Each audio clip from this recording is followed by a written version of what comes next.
সেরা একটা এক্সপিরিয়েন্স হয়েছে ভোট দিতে যায়, সেরকম মজা পাইছি। এরকম মজা আমি বলি, আমি যাওয়ার পরে আমার ওই ক্রমিক নাম্বার মিলায় টিলায় মোবাইলে SMS করে আসছিল, মিলায় আমাকে নাম্বার দেওয়ার পরে করার পরে আমার সুন্দর বলে যে এখানে টিপসই দেন, হ্যাঁ আর সিল মারতে হবে। আমি বলি কেন? বলে যে এটা অ্যাটেন্ডেন্স, আপনি যে আসছেন এটার প্রমাণ সবার সামনে।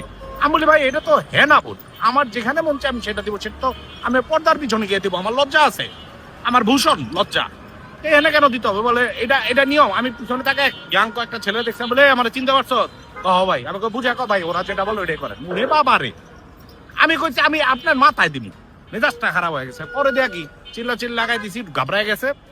পরে ঠিকই অ্যাটেন্ডেন্সের ব্যালট পেপার ওটা, হ্যাঁ না ওটা ছিঁড়া মারে দিছে, যাই ভিতরে দেন। তারপরে পাশে একটা আপু মনি ছিল, উনি দেখা এইভাবে করে ভাঁজ করবেন, তখন তো ঠিকই কইছিলেন ইয়া করতে।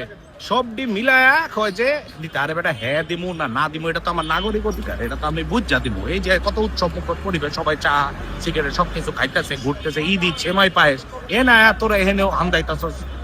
বেটা এ এমনি করলে কি তোর দল কি পারবো নাকি? এটা দিছি তো, এই যে হান্দাই দিছি বেটা, রেজাল্টটা হোক তারপরে কমু, তারপর দেখলে বুঝবি। কিন্তু এমনি করে ডিসকারেজ করলে হয়? আজকে সবাই লিটারালি নাগরিক অধিকার প্র্যাকটিস করতেছে, হ্যাঁ দিবে না দিবে কোন মার্কায় দিবে পুরোপুরি তাদের বিষয়।